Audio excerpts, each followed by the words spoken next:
Hello, Assalamualaikum warahmatullahi wabarakatuh. Kembali lagi bersama saya Alif Ramadan. Dan ya, nampak tak video tadi? Itu video saya 2 bulan lepas.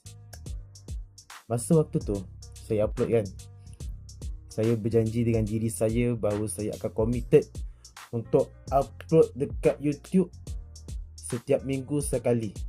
Sekali je setiap minggu. Saya nak committed, nak belajar, nak tingkatkan diri saya untuk jadikan diri saya lagi baik.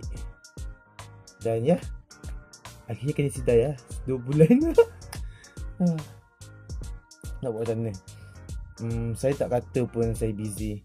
Nak kata saya kerja dari pagi sampai malam, patutnya ada je masa.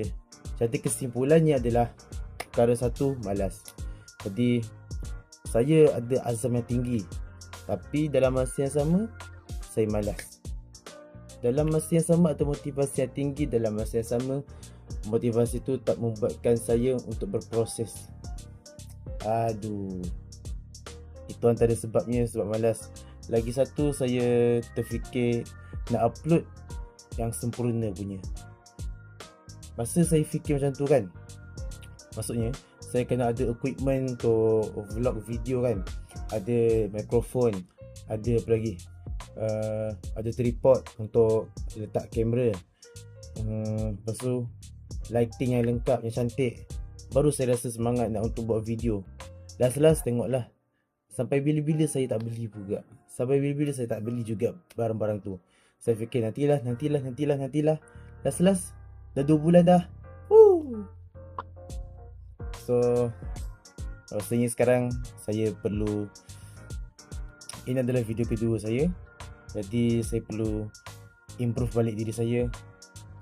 Sebenarnya saya buat video YouTube ni, saya memang terinspirasi nak buat macam YouTuber yang cakap-cakap, story time ataupun dia review buku. Macam saya sekarang ada Atomic Books. Saya nak buat video macam tu dan cakap-cakap. Lagipun saya ni introvert.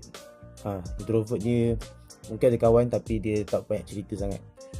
Saya nak biasakan diri saya bercerita depan kamera. Dan itulah masalahnya kan.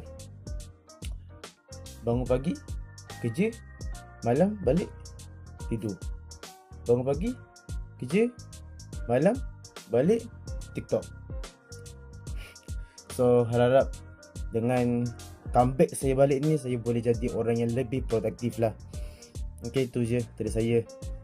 Mungkin saya perlu tukar juga cara saya rakam.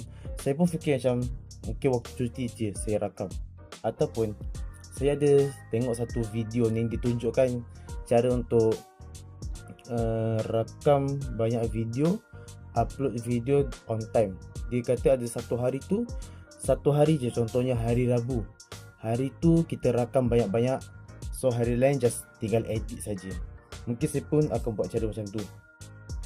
Tengoklah macam mana, asalkan saya dapat improvekan diri saya lah. Okay, itu je, sekian dari saya. Walaupun saya tahu tak akan ada orang yang tengok pun, mungkin saya seorang je tengok apa yang saya cakap sekarang ni, tapi tak apa. Okay, Assalamualaikum, bye bye.